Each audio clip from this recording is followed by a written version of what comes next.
Doctor Abrar Ahmed கேட்குறாரு. பெருசாக எழுதியிருந்தார், ஷார்ட்டாக எழுதிய கர்பலா யுத்தம் எதற்காக நடந்தது, இது குறித்து சரியான விளக்கம் தரவும். அதாவது ரசூல்லாவுடைய பேரப்புள்ள ஹுசைன். அந்த ஹுசைன் அவர்கள் என்ன செய்கிறாங்கன்னு கேட்டால், முஹர்ரம் மாதம் 10வது நாள் அன்னைக்கு கர்பலாங்கிற இடத்துல வச்சு கொல்லப்படுறாங்க. அதை வச்சு தான் அந்த பஞ்சா எடுக்கிறது, நெஞ்சில் மாரடிச்சிக்கிறது, இந்த ஷியாக்கள்லாம் பண்ணுறாங்கல்ல, தீ மிதிக்கிறது, இதுகளெல்லாம் அவர் கொல்லப்பட்டதுக்கு துக்கம் அனுஷ்டிப்பதற்காக உண்டாக்கப்பட்ட பண்டிகைகள் தான் அது. இப்போ இந்த கர்பலாண்டு யுத்தம் முஸ்லீம் ஆட்சியாளர்களால் இவர் கொல்லப்படுறார்.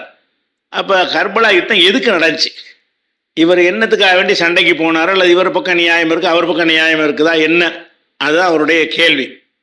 இதில் மேட்ரு என்னன்னு கேட்டால், ரசூலுல்லாவுக்கு பிறகு அபூபக்கர் ஆட்சிக்கு வர்றாங்களா, பிரச்சனை இல்லாமல் வந்துட்டாங்க.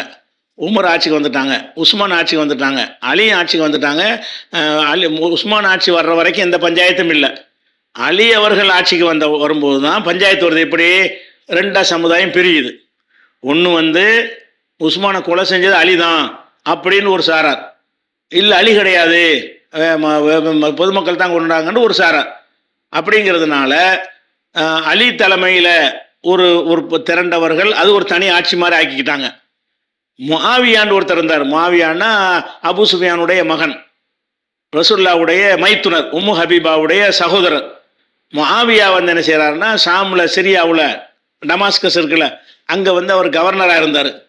கவர்னராக இருக்கும்போது தான் அந்த உஸ்மான் கொலை நடந்த உடனே அலி தான் இதை செஞ்சார் அப்படிங்கிற குற்றச்சாட்டு முஆவியாவுடைய குற்றச்சாட்டு. அதனால உன்னைய தலைவராக ஏற்றுக்கிறீங்களான்னு சொல்லி அவர் தனி ராஜ்யம் பண்ண ஆரம்பிச்சிட்டாரு. அப்போ உஸ்மான் வரைக்கும் தான் ஒரே சாம்ராஜ்யமாக இருந்துச்சு. அலி ஆட்சிக்கு வரும்போது எல்லா மக்களும் அலிக்கு பின்னாடி போகலை. அலி எதிர்த்து ஆயிஷா நாயகி கூட சண்டைக்கு போன, அலி தான் அந்த கொலைக்கு காரணம்னு சொல்லி ஆயிஷா நாயகி, தல்ஹா, ஜுபைர் போன்ற சஹாபாக்கள்லாம் அந்த ஒட்டகப்போரில் கலந்து கொண்டாங்கல்ல, அதெல்லாம் அலி மேலே தான் சார்ஜ் பண்ணாங்க. அதே நேரத்தில் முஆவியா அவர் என்ன செய்யலை, இவர் கட்டுப்பட மாட்டேன்ட்டார். அவருக்கும் அலிக்கும் கூட சண்டை சிஃபின்கிற இடத்துல நடந்திருக்குது. அது அந்த ஒரு யுத்தம்லாம் நடந்துச்சு. அப்படி இருக்கும்போது ரெண்டாக பிரிஞ்சுட்டாங்களா. பிரிஞ்சதுக்கு பிறகு கூஃபாவில் இவர் ஒரு ஆட்சி, சிரியாவில் அவர் ஒரு ஆட்சி. முஆவியாவுடைய ஆட்சி தான் பெருசாக இருந்துச்சு. ஏன்னா அவர் அந்த போர் தந்திரம் நல்லா அறிஞ்சவர். இப்போ ஆப்பிரிக்க நாடுகள்லாம் படை அனுப்புனவர், அந்த மாதிரி கப்பல் படையை உண்டாக்குனார். நல்ல ஒரு பெரிய போர் தந்திரம் அறிந்த ஒரு நல்ல ஒரு தளபதி. அப்படி இருக்கும் பொழுது அப்புறம் அலி ரலியல்லாஹு இந்த பக்கம் மூத்தா போயிடுறாங்க. மூத்தா போன உடனே இந்த பகுதி ஆட்சி இருக்குல்ல, இந்த கூஃபாவுடைய பகுதி ஆட்சி, அந்த ஆட்சிக்கு அலியுடைய மகன் ஹசன் பொறுப்புக்கு வர்றார். எல்லாரும் மக்கள் நீங்கள் கலீஃபாவாயிருங்க அப்படிங்கிறாங்க. இந்த பகுதிக்கு ஹசனு, அந்த பகுதிக்கு முஆவியா அப்படின்னு வந்துடுறாங்க. அதுக்கு பிறகு என்ன ஆகுதுன்னு கேட்டால், ஹசன் யோசிக்கிறார், நம்ம ஒரு ரசூலுல்லாஹ் காலத்தில் ஒரு நாடாக இருந்துச்சு, அபூபக்கர் காலத்தில் ஒரு நாடாக இருந்துச்சு, உஸ்மான் காலம் வரைக்கும் ஒரு நாடாக தான் இருந்துச்சு, ஒரு முஸ்லீம் நாட்டுக்குள்ளே இதுக்கு ரெண்டு தளபதி எதுக்கு அப்படின்னு சொல்லி யோசித்து பார்த்து அவர் முஆவியாவோட பேச்சுவார்த்தை நடத்தி, நீங்களே கலீஃபாவை இருந்துக்கிறங்க, நான் அதை விட்டு தந்துடுறேன்னு சொல்லி ஒதுங்கிட்டார். அப்போ ஹசன் அவர் 6 மாதம் தான் இருந்தார். 6 மாதத்தில் என்ன செய்கிறாருன்னா, ஒட்டுமொத்த அரசாங்கத்தை முஆவியா கையில் ஒப்படைச்சிட்டார். இப்போ முஆவியா மட்டும்தான் கலீஃபா, ரெண்டு ஆட்சியெல்லாம் கிடையாது, ஒரு நாடாகிடுச்சு. இப்படி ஆன உடனே அந்த முஆவியா என்ன பண்ணுறாருன்னு கேட்டால், அவருடைய உசுரோட இருக்கும்போதே அவருடைய மகன் யசீதுங்கிற ஒரு ஆளுக்கு மகனுக்கு என்ன செய்கிறாருன்னா, நீங்கள் எல்லாம் பையத்து செய்யணும், உயிரோடு இருக்கும் பொழுதே யசீதுக்காக முஆவியாவுக்கு பிறகு என் மகன் தான் வரணும் அப்படிங்கிறதுக்காக இவர் என்ன செய்கிறாருன்னு கேட்டால், முக்கியமான பெருமுகர்கள் சஹாபாக்கள் இவங்கள்ட்ட எல்லாம் பையத்து வாங்குறாரு. நீங்கள் அவரை பையத்துனா வாக்கு கை மேலே சத்தியம் பண்ணி சொல்கிறது, உங்களே ஆட்சியாளராக ஏற்றுக்கிறோம், ஓட்டு போடுற மாதிரி ஏறக்குறைய உங்களை ஆட்சியாளரை ஏற்றுக்கிறோம்னு சொல்லக்கூடிய விஷயந்தான் பையத்துங்கிறது. அந்த மாதிரி கேட்கும்போது எல்லாருமே சகட்டு மேனிக்கு பெரும்பாலான மக்கள் யசீதுக்கு பையத் செய்கிறாங்க. யசீதுக்கு தேடி செய்கிறாங்க. இவங்க போய் கேட்டு வாங்குறாங்க, ஆட்கள் அனுப்பி. பெருமுகர்கள் இருப்பாங்கள்ல, பெருமுகர்லாம் தேடி போய் பார்த்து, நீங்கள் யசீதுக்கு பையத் செய்யணும், அவர் ஆட்சியாளர் ஒத்துக்கிறேன்னு சொல்லுங்க அப்படின்ட்டு கொஞ்சம் கட்டாயப்படுத்தியும் கொஞ்சம் அறிவுரை சொல்லியும் அப்படி பல விதங்களில் என்ன செய்கிறாங்கன்னா பையத்து வாங்குறாங்க. அப்படி வாங்கும் பொழுது இவரையும் அணுகிறாங்க, ஹுசைனை அணுகிறாங்க. ஆள் அனுப்பி என்ன செய்கிறாங்க, நீங்கள் யசீது தான் இப்போ தலைவராக இருக்கார், மக்கள்லாம் பையத் செஞ்சிட்டாங்க, அதனால நீங்களும் அவருக்கு பையத் செய்யுங்க அப்படின்னு கேட்குறாங்க. அவர் என்ன செய்கிறாருன்னு கேட்டால் பையத்து செய்யலாம், எங்களை மாதிரியான ஆட்கள் வந்து வந்து ரகசியமாக செய்ய முடியாது, நாளைக்கு வந்து மக்கள் மன்றத்தில் நாங்கள் செய்கிறோம், ஒரு நாள் டைம் கொடுங்க. யார் சொல்கிறா? ஹுசைன் சொல்கிறார். மக்கள் மன்றத்தில் வந்து தான் நாங்கள் செய்வோம், எல்லா மக்களும் பார்க்குற விதமாக நாங்கள் யசீதுக்கு பையத் செய்கிறோம். இவங்க இப்போ ரகசியமாக நீங்கள் கேட்டதுக்காக நாங்கள் செய்ய முடியாதுன்னு அவங்க நம்பி, அந்த அனுப்பப்பட்ட தூதர்கள் நம்பி போயிடுறாங்க. இவர் என்ன பண்ணுறாருன்னா ராத்திரி அங்கேருந்து புறப்பட்டு மதீனாவிலேருந்து புறப்பட்டு மக்காவுக்கு வந்துடுறாரு. மக்காவுக்கு ஏன் வர்றாருன்னு கேட்டால், மக்காவில் தஞ்சம் அடைஞ்சால் கொல்ல மாட்டாங்க. மக்காவில் என்ன புனித அல்லாஹ்வுடைய புனித ஆலயம் இருக்கிற காரணத்தினால அதில் போனால் நமக்கு இன்னும் வராது அப்படிங்கிறதுக்காக என்ன செய்கிறாருன்னு கேட்டால், அவர் வந்து மக்காவுக்கு போயிடுறாரு. மக்காவுக்கு போய் அங்கே 6 மாதம் 4.5 மாதம் அங்கே இருக்கிறார். இருந்துட்டு துல்ஹஜ்ஜி மாதம் ஹஜ்ஜுடைய காலம் வரும்ல, அந்த 8ஆம் நாள் வரும்போது என்ன செய்கிறாருன்னா மக்கா விட்டு கிளம்பிடுறாரு. எல்லாம் ஹஜ்ஜுக்கு போய்கிட்டு இருக்கிறாங்க. இவர் அப்போ இருந்து மக்காவிலேருந்து கிளம்பி கூஃபாவுக்கு போகிறார், ஹஜ்ஜு செய்யாமல். ஏன்னு கேட்டால், ஹஜ்ஜின்னு சொல்லும்போது பலதரப்பட்ட ஆட்கள் வருவாங்க, பெருங்கூட்டமாயிரம். அந்த கூட்டங்களில் பல சதிகாரர்கள் வந்து நம்மளை கொன்றுவாங்க அப்படிங்கிறதுக்காக வேண்டி எல்லாரும் வரக்கூடிய நாள் வந்த உடனே இவர் 8ஆம் நாள் என்ன செய்கிறாருன்னா துல்ஹஜ் மாதம் புறப்பட்டு போய் கூஃபாவுக்கு வர்றார். கூஃபாவுக்கு எதுக்காக வர்றாருன்னு கேட்டால், கூஃபாவிலேருந்து பல கடிதங்கள் இவருக்கு மக்காவில் இருந்தார்ல, இருந்த காலத்தில் அந்த 4 மாத காலத்தில் கடிதங்களாக வருது. என்ன கடிதம்? இந்த யசீதை காப்பாற்றுங்க, கெட்ட ஆட்சியாக இருக்குது, நீங்கள் வந்து பொறுப்பேற்றுக்கிறங்க, நாங்கள் உங்கள் பக்கபலமாக நிற்கிறோம் அப்படின்னு சொல்லி என்ன செய்கிறாங்கன்னா அவர் அழைக்கிறாங்க. கடிதங்கள் மூலமாக இவரை வந்து அழைக்கிறாங்க. கடிதங்களாக ஒருத்தராக கொண்டாந்து கடிதம் கொடுக்குறாங்க, நீங்கள் கூஃபாவுக்கு வாங்கன்னு சொல்லி. அப்போ வந்து இவர் அதை நம்பிக்கிட்டு என்ன செய்யறா, காத்துக்கிட்டு இருந்து துல்ஹஜ் மாதம் 8ஆம் நாள் புறப்பட்டு கூஃபாவுக்கு போகிறார். கூஃபானா அந்த ஈராக்குக்கு போகிறார்.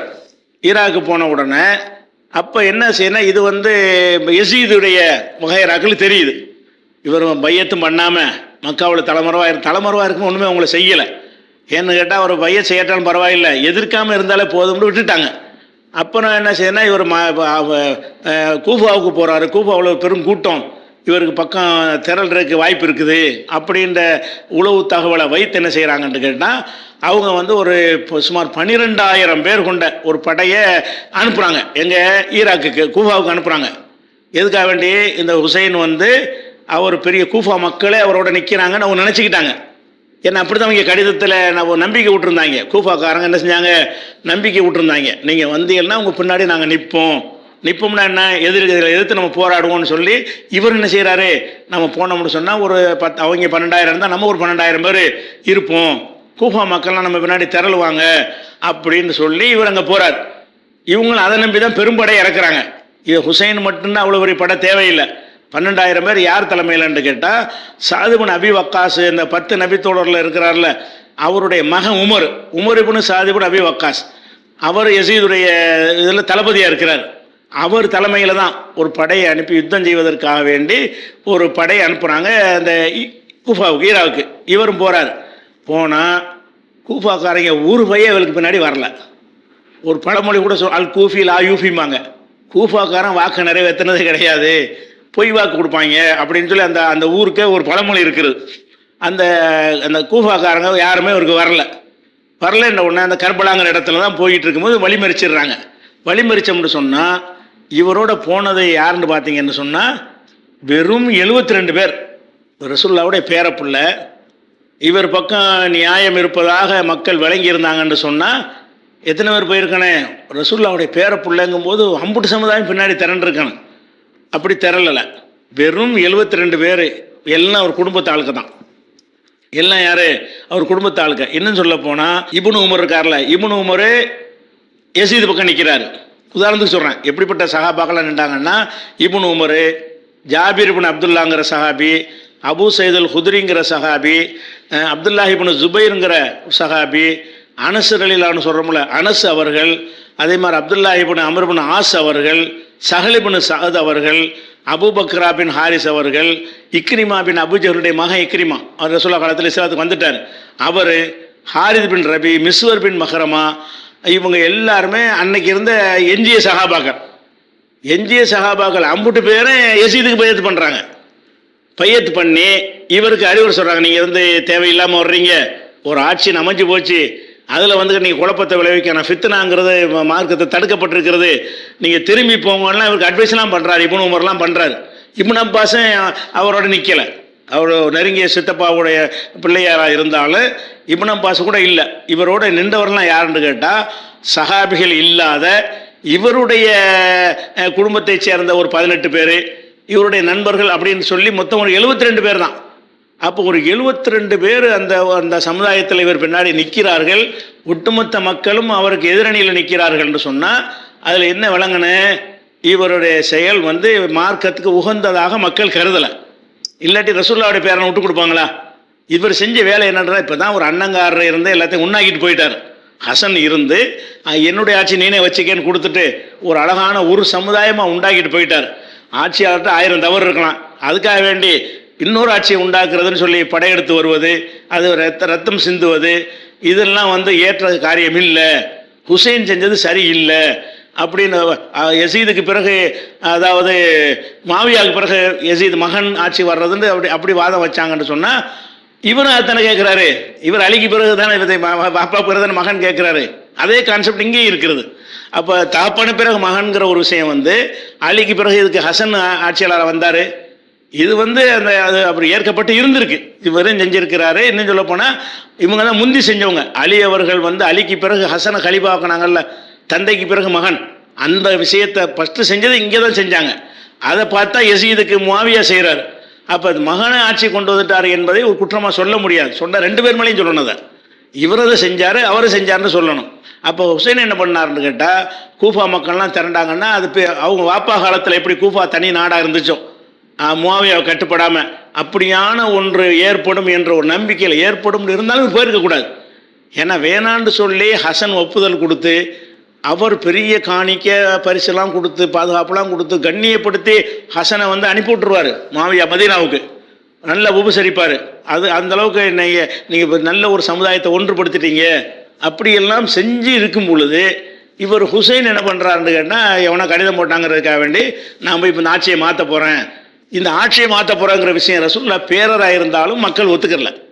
ரசூலுடைய பேர புள்ள, உகந்த புள்ள, ரசூலுல்லாஹ் விருப்பமான புள்ள, அதெல்லாம் இல்லை செய்யுதா ஷபாபி அஹ்லில் ஜன்னா, சொர்க்கத்து இளைஞர்களின் தலைவர்கள் 2 பேரும் அப்படின்லாம் சொன்னாங்கல்ல, அதெல்லாம் இருக்கிறது, அதெல்லாம் மறக்க முடியாது. ரசூலுல்லாஹ்வுடைய ஹதீஸில் அவருக்கு சிறப்புகள் இருக்கிறது. அப்படி இருந்தாலும் அவர் வந்து இப்படி போனதை வந்து அன்றைய மக்கள் என்ன செய்யலை, ஏற்றுக்கொள்ளவில்லை. 72 பேர் விட்டாங்க. சரி, 72 பேர் தான் இருக்கிறாங்க போது இந்த கிறுக்கு பயல் யசீதுக்கு சம்பந்தம் கிடையாது, அவருக்கு டமாஸ்கஸில் இருக்கிறார். இங்கே வந்து இது கர்பலாங்கிறது ஈராக்கில் இருக்குது, அது வந்து ஷாமில் இருக்குது. இங்கே தான் நடக்குதுன்னா இவர் யசீத் நேரடியாக தொடர்பு இல்லை. ஆனால் யசீத் அனுப்பின படை தான் போகுது. அந்த படை வந்து என்ன செஞ்சாங்கன்னா அவரை வந்து ஒரு நெருக்கடிக்கு உண்டாக்கி அவரை பயிர் செய்ய வைங்கிறதுக்கு தான் அதை அனுப்புகிறாங்களே தவிர சண்டைக்கு அனுப்பலை. ஆனால் போனவங்க என்ன செய்வாங்கன்னா ஆர்வக்கூடாரில் கூடுதலாக செய்வாங்க, நம்ம 1 செஞ்சால் 10 செஞ்சுட்டு வருவாங்க. அப்போ தான் ஆட்சியாளருடைய நெருக்கம் கிடைக்கும்னு சொல்லி அப்துல்லாஹ் இப்னு ஜியாதுங்கிறவர் தான் அந்த உள்பிரிவு படை அணைக்கப்பட்டிருந்ததுனால அவன் என்ன பண்ணுறான்னு கேட்டால் அதை வந்து இவரை கொன்று முடிவெடுக்க வர்றான். கொண்டு வந்து ஷிம்ருன்னு ஒருத்தன் அந்த படையில் இருந்த ஒருத்தன் மூலமாக தான் ஹுசைன் கொல்லப்படுறார். அப்படி கொல்லப்படும் போது இதில் செஞ்ச பெரிய முட்டாள்தனம் என்னன்னு கேட்டால், அவர் ஆட்சிக்கு எதிராக போரிடுறதுங்கிறது ஒரு அரசாங்கம் தடுக்கத்தான் வேணும். என்ன செய்யலாம், 72 வரையும் கைது பண்ணி வீட்டுக்காவலில் வைக்கலாம்ல. 12,000 பேர் இருக்காங்கல்ல, 12,000 பேர் வந்து 72 பேரோட சண்டை போடுறதா? சண்டை போடுறன்னு வந்திருந்தா கூட சண்டை போடுற சக்தி அவங்களுக்கு இருந்துச்சா? சண்டை போட சக்தி இல்லாத சிறு கூட்டமாக ஒரு அறியாமையில் வந்திருக்கிறாங்கன்னு கேட்டால் அவங்கள ரவுண்ட் அப் பண்ணி அப்படி உசுரோடு தூக்கிட்டு போயிடலாமே, ஈஸியாக பிடிக்க முடியுமே. அப்படி இருக்கும் பொழுது அவங்கள அழிச்சது எதுக்குன்னு கேட்டால், இவன் இருந்தார்னா அது மறுபடியும் ஒரு கூட்டம் உண்டாகிட்டே இருக்கும், பிளான் பண்ணி தான் அழிச்சிருக்காங்க. யசீதுக்கு அதில் உடன்பாடு இல்லை. ஏன்னு கேட்டால் அவருடைய உத்தரவுகள்லாம் தெளிவாக இருக்குது, நீங்கள் அவரை நெருக்கடிக்கு உள்ளாக்கி பையத் செய்ய வைங்க, அதுக்குள்ளே ஏற்பாடு செய்யுங்கன்னு தான் அனுப்பி வைக்கிறார். ஆனால் இவங்க போனவங்க என்ன பண்ணுறாங்கன்னு கேட்டால், அவரால் நியமிக்கப்பட்ட தளபதிகள் வந்து காலி பண்ணிடுவோம், காலி பண்ணால் தான் இது இல்லாமல் போயிடும். அவருடைய குடும்பத்தில் கம்ப்ளீட்டாக எல்லாரும் காலி பண்ணிட்டாங்க. என் பேரில் ஒரு ஆள் ஜெயினுல்லா அப்படின்னு, அவர் உடம்பு சரியில்லை, அவர் மட்டும்தான் 72 பேரோட சேர்ந்து போகாத ஒரு ஆள். அவர் வழியாகத்தான் ஹுசைனுடைய பரம்பரையே தொடருது. எல்லாத்தையும் காலி பண்ணிட்டாங்க. ஹுசைனுடைய சந்ததின்னு சொல்வதாக இருந்தால் ஜெயினுல்லா அப்படிங்கிற ஒரு வழியாக மட்டும்தான் தொடருது. அவர் ஒரு ஆளை விட்டுவிட்டு பொம்பளையில விட்டுட்டு எல்லாத்தையும் என்ன செய்ய கம்ப்ளீட்டாக காலி பண்ணிட்டாங்க. அப்போ காலி பண்ணதில் இதில் யசீத் மேலே உள்ள மிஸ்டேக் என்னன்னு கேட்டால், இவர் படைத்தளவுக்கு என்ன தான் இருந்தாலும் அங்கே நடந்த இவர் தான் பொறுப்பு, தார்மீக பொறுப்பு அவருக்கு தான் இருக்குது. நேரடியாக அதில் உத்தரவு இல்லாட்டாலும் 72 பேர் எதுக்கு 12,000 பேர் கேட்டால் அவன் பெரிய படையோடு இருப்பாங்கன்னு எங்களுக்கு தகவல் வந்துச்சு, கூஃபாவே திரண்டிருக்குன்னு வந்துச்சுன்னா அதுக்கு வந்தால் அனுப்ப தான் செய்வாங்க. போனோன்னு தெரிஞ்சு போச்சுல, அவர் பக்கம் 72 தான் இருக்காங்கன்னு தெரிஞ்சு போச்சுல, 72 நடக்கிறதுக்கு 12,000 பேரா? அப்போ வந்து கோரமான கொடூரமான முறையில் அவர் கொல்லப்பட்ட அநீதி இழைக்கப்பட்டிருக்கு. ஆனால் அவர் செஞ்ச அந்த போரை வந்து நியாயப்படுத்தக்கூடாது. அலி இவர் வந்து இவராக தேடிக்கொண்டு தான் இவர் செஞ்சிருக்கக்கூடாது. மார்க்க சட்டப்படி கூட நம்ம 72 தான் இருக்கிறோம், 12,000 இருக்காகும் போது அவர் சரணடைஞ்சிடணும்ல, தானே சட்டம். ஒன்றுக்கு டபுள் இருந்தால் தானே சண்டை ஒரு நியாயமே இருந்தால் கூட இவர் 72 150 பேர் இருந்தால் சண்டை போடலாம். 12,000 எங்கே, 72 எங்கே? அப்போ 12,000 72 போது அவர் என்ன செஞ்சுருக்கேன்னு, நாங்கள் சண்டைக்கெல்லாம் வரல, நாங்கள் எங்கள் வேலையை பார்த்துட்டு போகிறோம் அப்படின்னா விட்டுருப்பாங்க, ரொம்ப கண்ணியமாக விட்டுருப்பாங்க. அப்படி செஞ்சிருப்பாரே, ஆனால் அவரை தலையில் வச்சு தாங்கியிருப்பனே, நீ இந்த மாதிரி பண்ணிட்டீங்களடா, உம்மத்தெல்லாம் என்னை கேவலப்படுத்துகிற அளவுக்கு ஆக்கிட்டீங்களான்ட்டு அப்துல்லா இப்னு ஜியாத் பின்னாடி யசீத் கண்டிக்கிறார், பெரிய வேலையை செஞ்சுட்டு வந்தீங்களான்னு சொல்லி. அப்போ அந்த மாதிரி அடிப்படையில் தான் ஹுசைன் வந்து கொல்லப்பட்டார். அப்போ ஹுசைன் கொல்லப்பட்டதில் வந்து எதற்காக அந்த கர்பலாவுக்கு போனாரோ அதில் நியாயம் கிடையாது. அவர் உரிமை கொண்டாடுற கூப்பாக்காரன் கட்டோட போடுற நாம் படையெடுத்து போகிறோன்னா ஒரு ஆட்சி அமைஞ்சிருக்கும் பொழுது ஆளாளுக்கு 10 பேர் திரட்டிட்டு, அதுவும் நல்ல இந்த கூஃபாவில் ஒரு ஆட்சி இருந்து அவங்க அண்ணங்காரர் ஹசன் இருந்து நமக்குள்ளே இதுக்கு 2 விஷயம் 2 ஆட்சி எதுக்குன்னு சொல்லி அவரை விட்டு கொடுத்து அந்த அளவுக்கு அவங்க செஞ்சு இருக்கும் பொழுது அதில் போயிட்டு இவரை அதை கெடுக்கிறதுக்கு போனால் சரியாக வருமா? பெரிய கூட்டம் திரண்டு இருந்துச்சுன்னு வைங்க, அன்னைக்கு கூஃபாக்காரன் திரண்டான்னு வைங்க, பெரும் பிரம்மாண்டமான யுத்தமாக மாறி இருக்காது. இங்கே 10,000 பேர், அங்கே 10,000 பேர் செத்துருப்பாங்க. கூஃபாக்காரன் கைவிட்ட காரணத்தினால இவர் 72 போயிடுச்சு. அப்போ ஹுசைன் அவர்கள் வந்து போனது வந்து அவர் கொல்லப்பட்டது வருந்தத்தக்கது. அது கொன்றிருக்க வேண்டியதில்லை, கொன்றிருக்க வேண்டிய ஒரு ஆட்சியாளர் செய்கிற கடமைங்கிற அடிப்பில் பார்த்தா கூட சின்ன நம்பரையெல்லாம் பிடிச்சி கொள்ள தேவையில்லை, பிடிச்சி கைது பண்ணி வச்சிடலாம், வீட்டு காவலில் வைக்கலாம், அந்த மாதிரி கூட செஞ்சுருக்கலாம். அப்படி செய்கிறத விட்டுட்டு ஒரு போர் செய்கிற அளவுக்கு உள்ள ஒரு சிரிப்பான், உலகத்தில் சிரிப்பாங்க. என்னடா 12,000 பேர் 72, என்னடா யுத்தம் இப்படி எங்கேயா நடந்திருக்கா உலகத்தில் எங்கேயாவது 12,000 பேர் அனுப்பி 72 பேரை சண்டை போட போயிருப்பாங்களா? பெரிய நம்பர் போனால் அள்ளிக்கிட்டு வருவாங்க, போய் நீங்கள் அள்ளிக்கிட்டு வரணும். அப்படிங்கிற ஒரு விஷயத்தினால என்ன செய்தான், இதான் கர்பலாவுடைய சுருக்கமான, இதுக்கெல்லாம் ஒன்றுக்கு ஆதாரம் இருக்குது. ஆதாரம் என்றால் ஹதீஸ் மாதிரி சனதோட ஆதாரம் கிடையாது, பொய்யர் இல்லாத அறிவிப்பாளர்கள் கொண்டு அறிவிக்கப்படுற விஷயங்கள், பிதாயா நிகாயா மாதிரி இடங்கள்லாம் என்ன இருக்கிறது, அது அந்த செய்திகள் வந்து சொல்லப்பட்டிருக்கிறது. இதில் வந்து என்னன்னு கேட்டால், ஆனால் பொய்கள் நிறைய சொல்கிறாங்க. அதாவது யசீத் தான் இதை செஞ்சார், சந்தோஷப்பட்டார், யசீத் வந்து அந்த ஹுசைனுடைய தலையில் குச்சியால் அடித்தார், தலையை வெட்டிட்டு கொண்டு வந்துட்டாங்க எல்லாம் சொல்கிறாங்கல்ல, அதெல்லாம் முடியாது. அவர் இருந்தது ஷாமில், இது நடந்தது கர்பலாவில் ஈராக்கில். எதுவும் தலையை கொண்டு அங்கே போகவும் இல்லை, அவர் இங்கே வரவும் இல்லை. பல 100 கிலோமீட்டர் தொலைவில் உள்ள டிஸ்டன்ஸ் இருக்கக்கூடிய நேரத்தில் வந்து தலையை குத்தி பார்த்தாரு, இப்படிலாம் கதை விட்டுருக்காங்க நிறைய. யசீத் வந்து ரொம்ப நல்லவர்லாம் சொல்ல இயலாது. அவர் வந்து ஒரு மாவியாவுடைய புள்ள வளர்க்கப்பட்டிருக்கிறாரு, ஒரு அரச குடும்பத்தில் எப்படி வளருவாங்களோ அப்படி இருந்திருக்காரு. அவர் மீது உள்ள குற்றச்சாட்டு என்னன்னு கேட்டால், மதுபானம் அருந்துவாருங்கிற மாதிரி சில அதிகபட்சமாக சொல்லப்பட்ட குற்றச்சாட்டுன்னு இப்னு கதீர் சொல்கிறார். அது ஒன்று தான் அவர் மீது சொல்லப்படுற ஒரு குற்றச்சாட்டாக இருக்கே தவிர, மற்றபடி இந்த கொலை செய்கிற விஷயத்தையெல்லாம் கண்டிச்சிருக்கிறாரு, தண்டிச்சிருக்கிறாரு.